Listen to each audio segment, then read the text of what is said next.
In this review, we are going to talk about the state of Overwatch 2 at the moment, and my honest review of both the good, bad, and ugly. The loading screens. The loading screens really killed the launch of this game. Blizzard announced later that the reason for the server issues was because of a DDoS attack. Who knows, that DDoS announcement could have been used to cover up their incompetence. I streamed for about 5 hours, and for almost half the stream, was watching a loading screen and encountering server issues. It was a pain. At first I was able to avoid some of the server issues by switching to another region, but it was short-lived. I was having login issues and unexpected server issues. Having the queue go from 10,000 to 0, and it says entering game, then I get slapped in the face with unexpected server issues. Over and over again. It was the definition of insanity. And to be honest, I was losing it. I tried restarting my game and Battle.net client, but it was no use. I know I wasn't the only one experiencing these issues, but even now, as of making this video, it's 12 AM October 5th, a day after launch, and I'm still having server issues when trying to enter the game. But when you're actually able to get into the game, it's pretty fun. I know I've wasted hundreds of hours in the original Overwatch, and to be honest, when it comes to the gameplay compared to the original Overwatch, the biggest change is the single tank on the team. Having one tank on the team really changes the dynamic of the game, because pretty much once your tank dies in a fight, the odds of your team dying goes up tenfold. So far, currently, the new tanks in Overwatch 2 are Doomfist, Junker Queen, and Orisa. I can get into all the reworks of the tanks, but this would be a 12-hour long video, so I'm going to stick with the tanks that have a fresh coat of paint. Doomfist has been nerfed to a fraction of his former glory. Before in Overwatch 1, a good player playing as Doom could really carry an entire team. For me personally, I know I've been carried by a Doomfist, but also crushed playing against one. But in the era of Overwatch 2, I rarely ever see anyone play as Doomfist anymore, and this is primarily due to his usefulness. His overall lack of damage output is one of his biggest shortcomings. Doom isn't even able to one-shot squishies with his rocket punch ability. It's sad what Blizzard did to Doomfist. Hopefully he gets a rework or buff in the future. The next new tank is Junker Queen. To be fair, I've only played Junker Queen for a few games and I suck at playing her. But although I suck at playing her, I feel like her damage output and abilities with a good player can do pretty well with Junker Queen. She has a shotgun and a throwing knife and a battle axe.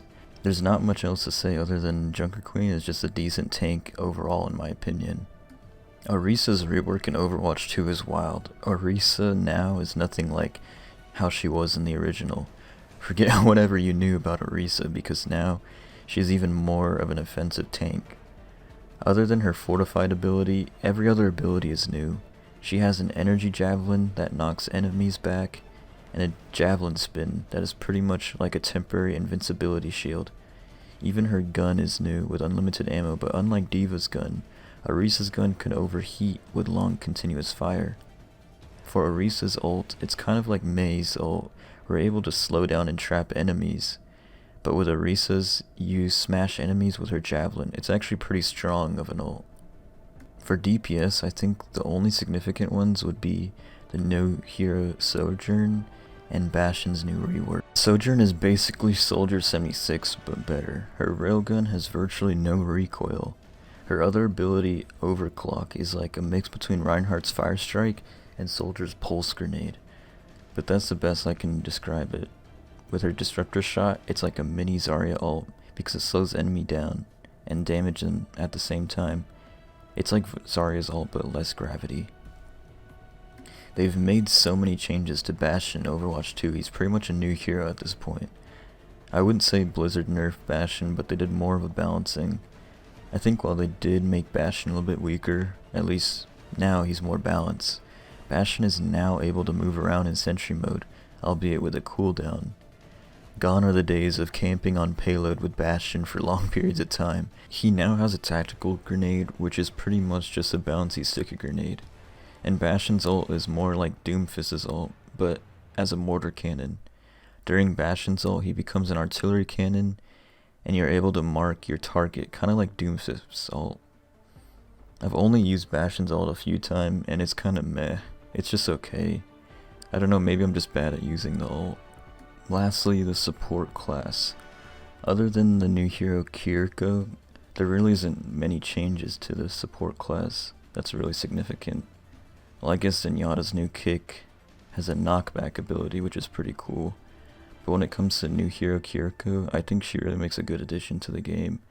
She has had decent healing output, and her swift step ability comes in clutch when a teammate is at critical or need to get away from the enemy team.